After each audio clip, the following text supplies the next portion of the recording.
Hello दोस्तों, स्वागत है आपका हमारे YouTube चैनल में। पिछले वीडियो में हमने देखा था दुर्ग संभाग और दुर्ग संभाग में हमने दुर्ग जिले का अध्ययन किया था।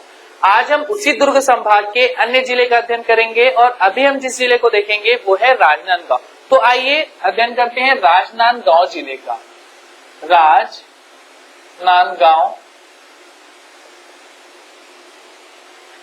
देखिए अगर राजनांदगांव जिला, तो राजनांदगांव जिला बना था 1973 में। ये 1973 का जिला है।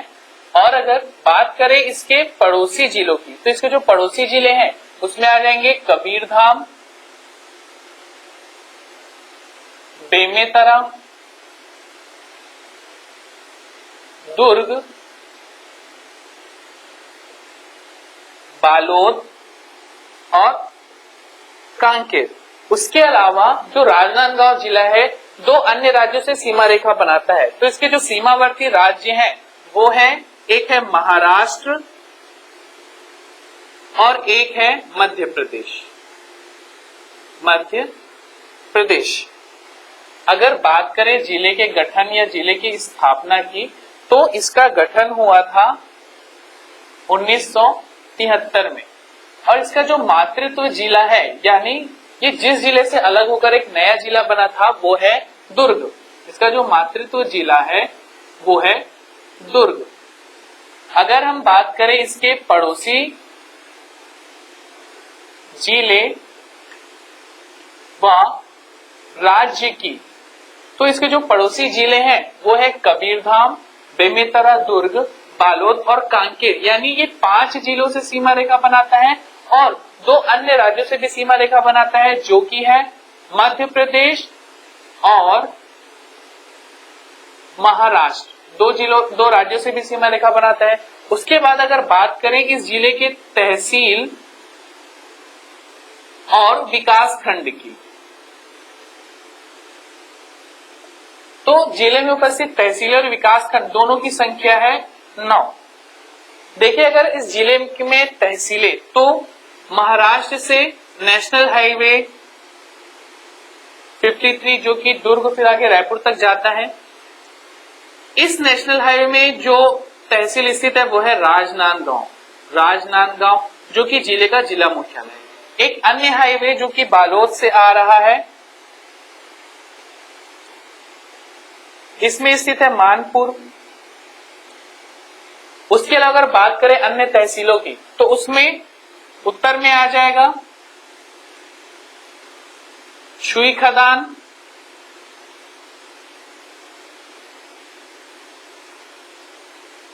खैरागढ़, और जिले से एक रेल मार्ग होता हुआ गुजर रहा है जो कि है मुंबई हावड़ा रेल मार्ग।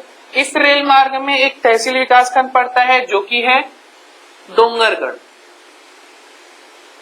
डोंगरगढ़। उसके अलावा अन्य तहसीलें विकास खंड देखें तो उसमें आ जाएगा डोंगरगांव, छुरिया, अंबागढ़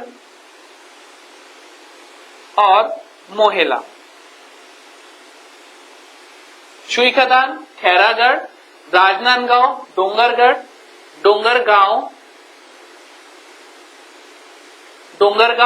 छुरिया, अंबागढ़, मोहेला और मानपुर। ये 9 तहसीलें और 9 विकास खंड हैं जिले के। उसके अलावा अगर हम बात करें जिले में प्रवाहित होने वाली नदियों की, तो अंबागढ़ पानाबरस की पहाड़ी से शिवनाथ नदी, आमनेर नदी और मानपुर जिले से आती हुई कोटरी नदी। ये 3 नदियां जिले में प्रवाहित होती हैं। अगर हम देखें जिले के जिला मुख्यालय को, जिला मुख्यालय, तो जिले का जिला मुख्यालय है राजनांदगांव। राजनांदगांव।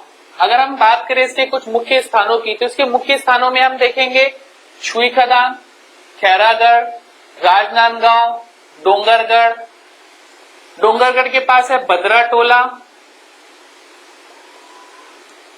टोला और इस नेशनल हाईवे जो कि है नेशनल हाईवे 930, इस नेशनल हाईवे में पड़ेगा एक स्थान जो कि है बोरिया टिप्पू।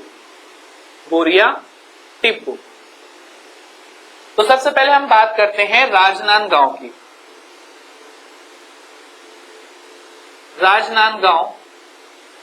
राजनांदगांव जो कि एक रियासत क्षेत्र था, स्वतंत्रता के पूर्व एक ये रियासत क्षेत्र था।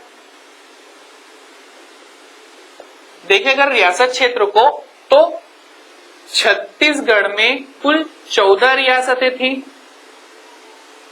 इन 14 रियासतों में से 3 रियासत राजनांदगांव जिले में ही है, जो कि है छुईखदान, खैरागढ़ और राजनांदगांव।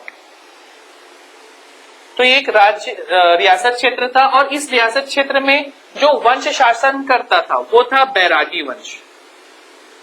बैरागी वंश का शासन था। उसके अलावा यही राजनांदगांव है,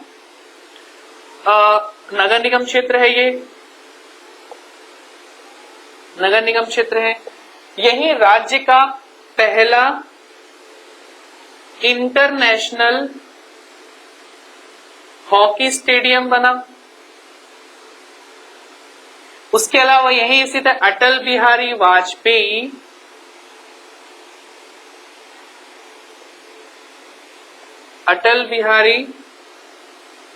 वाजपेयी शासकीय चिकित्सा महाविद्यालय।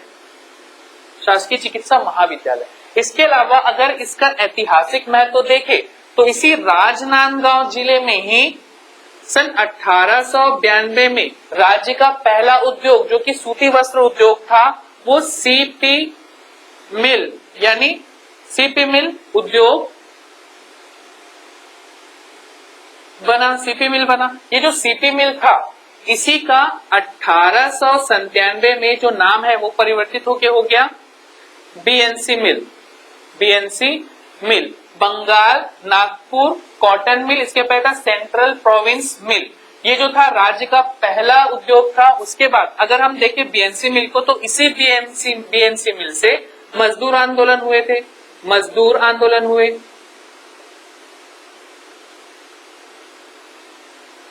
जो मजदूर आंदोलन हुए वो कुल 3 थे। एक मजदूर आंदोलन हुआ था 1920 में इसी बीएनसी मिल से ही, दूसरा आंदोलन हुआ था 1924 में और तीसरा हुआ था 1937 में। ये जो तीनों आंदोलन है, इन तीनों आंदोलन में जो इनके प्रणेता जो रहे हैं मजदूरों के, वो थे ठाकुर प्यारेलाल सिंह। उसके बाद अगर हम बात करें अन्य स्थानों की, जैसे हम देखें छुई खदान, तो मैंने आपको बताया जो छुई खदान है वो भी एक रियासत क्षेत्र रहा है ये। उसके अलावा 1938 में यहां हुआ था जंगल सत्याग्रह और 1939 में इसी छुई खदान में हुआ था लगान बंदी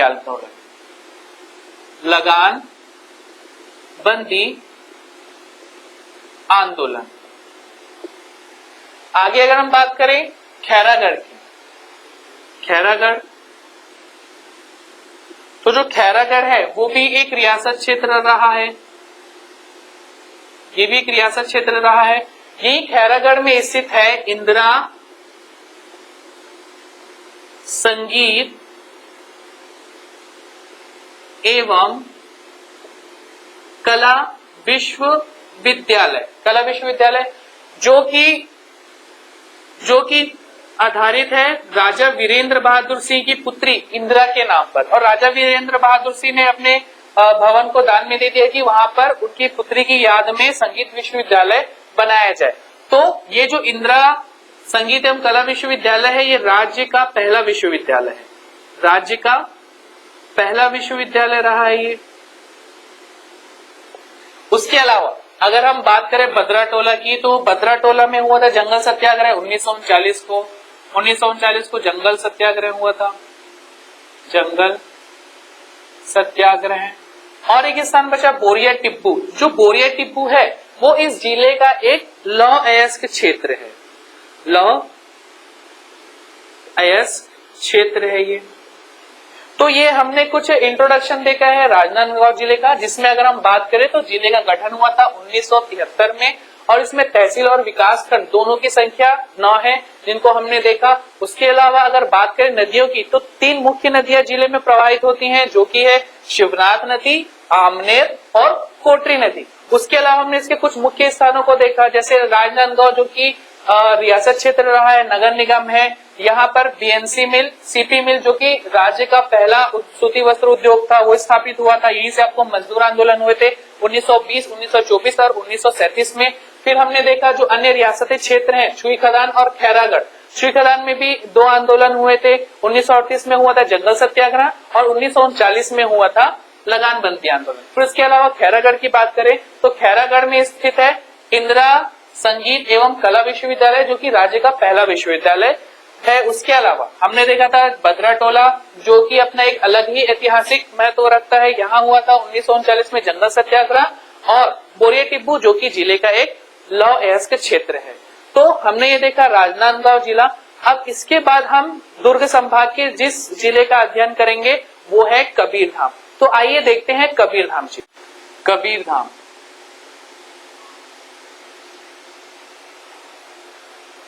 देखिए, अगर कबीरधाम जिला, तो जो कबीरधाम जिला है इस जिले की स्थापना हुई थी 1998 में। और इसके पड़ोसी जिले देखें तो वो है मुंगेली,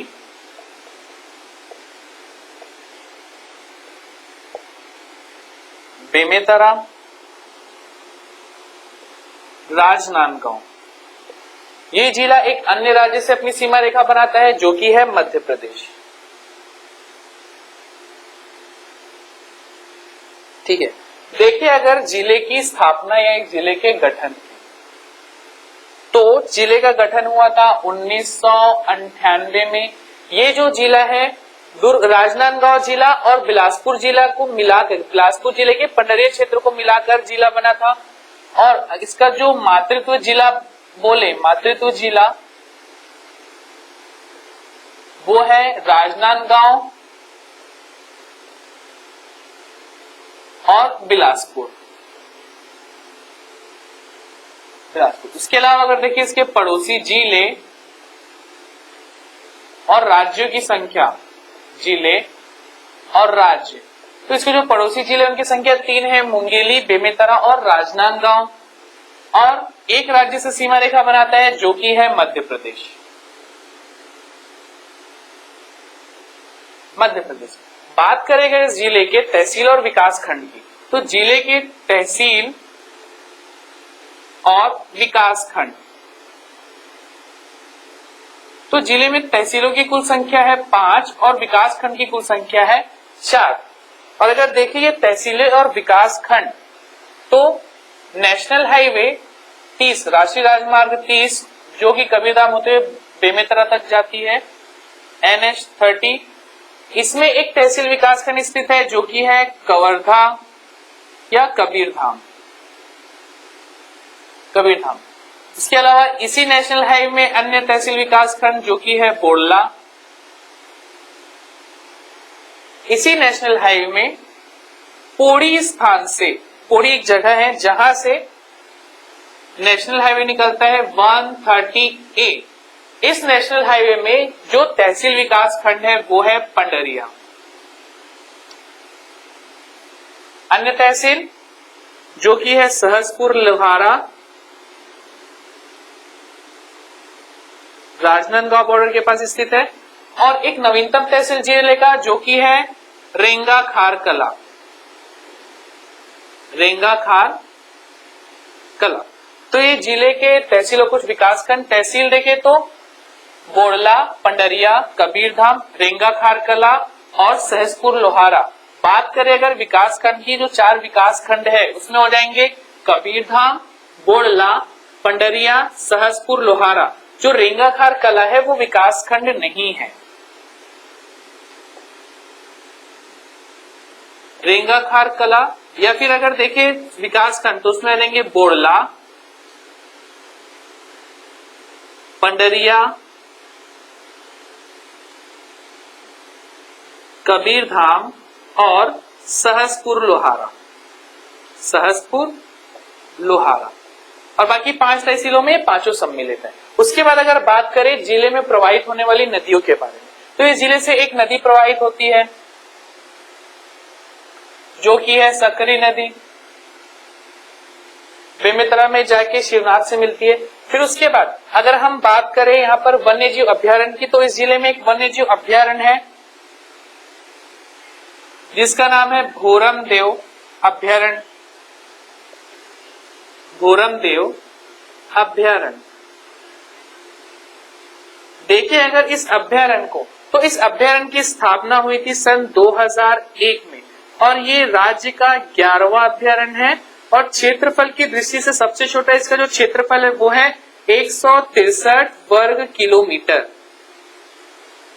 163 वर्ग किलोमीटर इसका क्षेत्रफल है। उसके बाद अगर हम देखें कि जिले के कुछ मुख्य स्थानों की बात करें तो उसमें हम देखेंगे बोड़ला के पास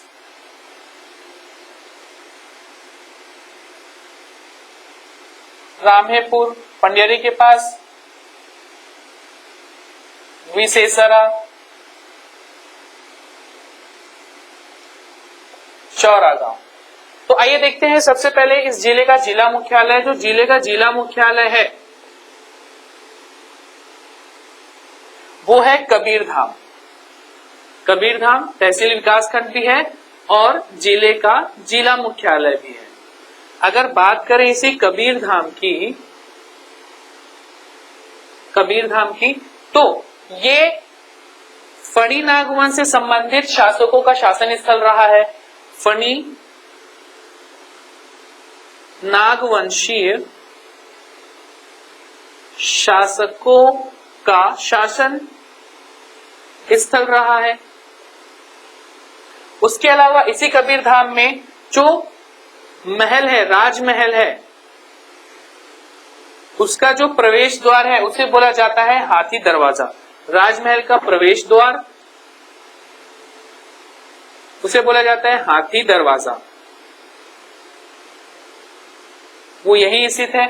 उसके अलावा अगर हम बात करें अन्य मुख्य स्थानों में रामहेपुर की,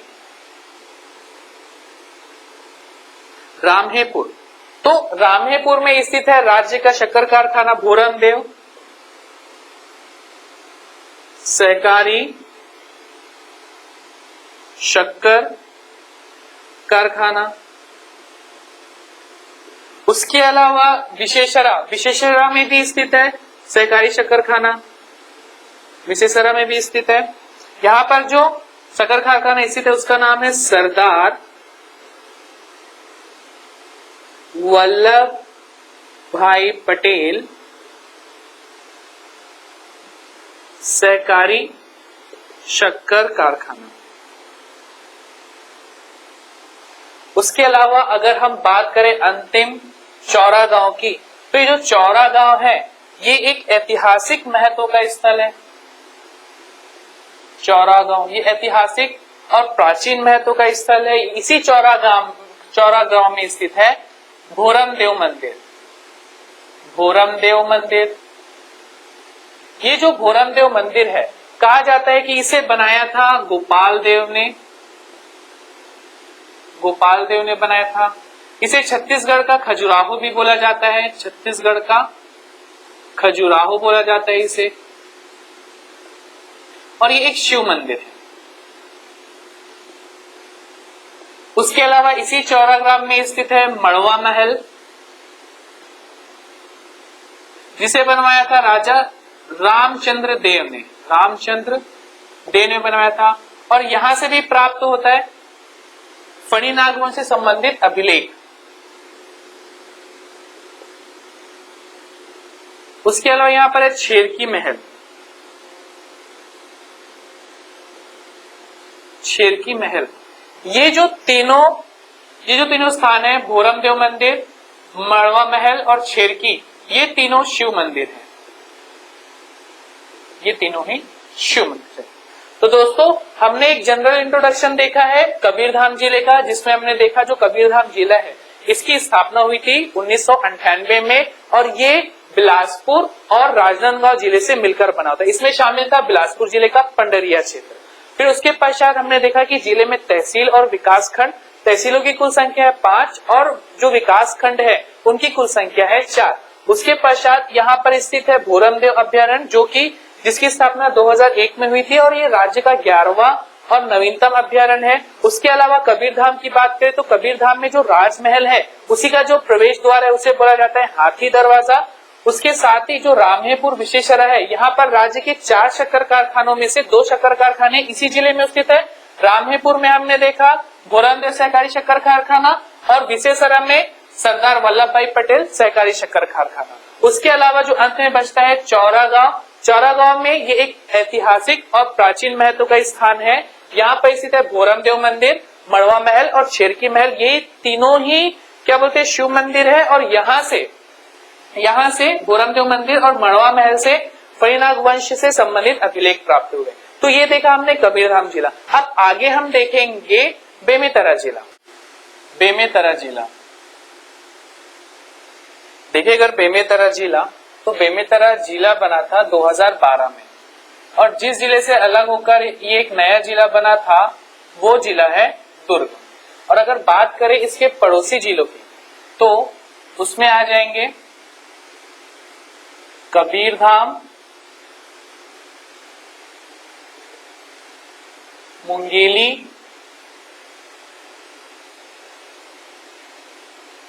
बलौदाबाजार, रायपुर,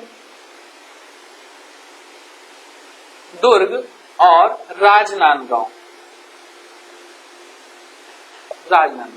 देखिए, अगर जिले का गठन या जिले की स्थापना, गठन देखिए जिले का, तो ये जिला बना था सन 2012 में और जिस जिले से अलग होकर एक नया जिला बना था इसका जो मातृत्व जिला है वो है दुर्ग। मातृत्व जिला है इसका दुर्ग। और अगर इसके पड़ोसी जिले और राज्य देखें, पड़ोसी जिले और राज्य देखें तो ये एक भू आवेशित जिला है जो कि किसी भी दूसरे राज्य से सीमा नहीं बनाता। और इसके जो पड़ोसी जिले हैं वो है कबीरधाम, मुंगेली, बलौदाबाजार, रायपुर, दुर्ग और राजनांदगांव। ये 6 जिलों से सीमा रेखा बनाता है। उसके पश्चात अगर देखें तहसील और विकास खंड को, तो जिलों में तहसीलों की कुल संख्या है 5 और विकास खंड की कुल संख्या है 4। ये जो तहसील और विकास खंड है वो देखते हैं कहां पर है। कबीरधाम से नेशनल हाईवे 30 राष्ट्रीय राजमार्ग 30 जो बलौदाबाजार में आता है, बलौदाबाजार में सिमगा से एक नेशनल हाईवे 130 जो मुंगेली की तरफ जाता है, ये नेशनल हाईवे 30 और ये नेशनल हाईवे 130। जो नेशनल हाईवे राष्ट्रीय राजमार्ग 30 है इस पर जो तहसील स्थित है वो है बेमेतरा।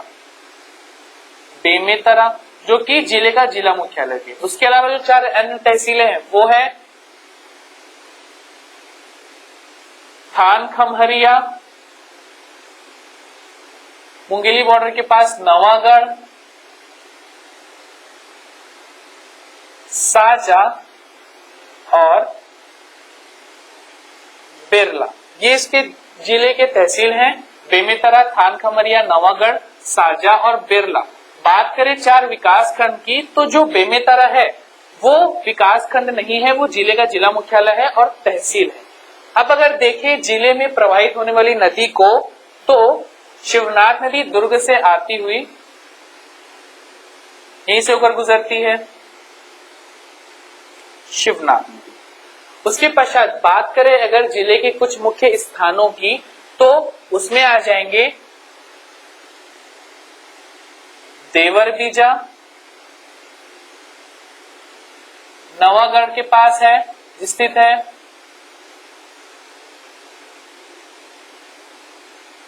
गिधवा, झालम और राष्ट्रीय राजमार्ग में पड़ता है नांदघाट। नांदघाट ये मुख्य स्थान है क्योंकि अभी सीएमओ के एग्जाम में ये क्वेश्चन पूछा गया था कि जो शिवनाथ नदी है उसके किनारे कौन सा स्थान जो नांदघाट है वो किस नदी के किनारे स्थित है, तो आपका आंसर था उसका शिवनाथ नदी। आइए देखिए इसके मुख्य स्थानों को। तो सबसे पहले हमने बात की बेमेतरा की जो कि जिले का जिला मुख्यालय है। उसके बाद अगर देखें गिधवा, गिधवा तो गिधवा में स्थित है पक्षी अभ्यारण्य। राज्य का पक्षी अभ्यारण्य गिधवा में स्थित है। एक स्थान है आपका झालम, झालम जहां स्थित है गौ अभ्यारण्य। और एक मुख्य स्थान था नांदघाट, नांदघाट जो कि स्थित है शिवनाथ नदी किनारे, शिवनाथ नदी किनारे स्थित है। उसके पश्चात अगर प्रशासनिक दृष्टिकोण से देखें तो साजा एक विधानसभा क्षेत्र है जहां के विधायक है रविंद्र चौबे, रविंद्र चौबे जो कि अभी राज्य की मंत्रिमंडल के सदस्य हैं। तो ये हमने देखा बेमेतरा जिला, जिसमें तहसीलों की कुल संख्या 5 और विकासखंड 4 है, जिस जिले का गठन हुआ था 2012 में, और ये दुर्ग से अलग होकर एक नया जिला बना था। इसमें प्रवाहित होने वाली नदी शिवनाथ नदी है, जिसके किनारे पर स्थित है नांदघाट। उसके अलावा गिधवा में स्थित है आपका गौ पक्षी अभ्यारण्य और झालम में स्थित है गौ अभ्यारण्य। तो दोस्तों हमने ये देखा बेमेतरा जिला। अगर आपको वीडियो पसंद आए तो इसे लाइक और शेयर जरूर करें। मिलते हैं अपने नेक्स्ट वीडियो में, तब तक के लिए ऑल द बेस्ट।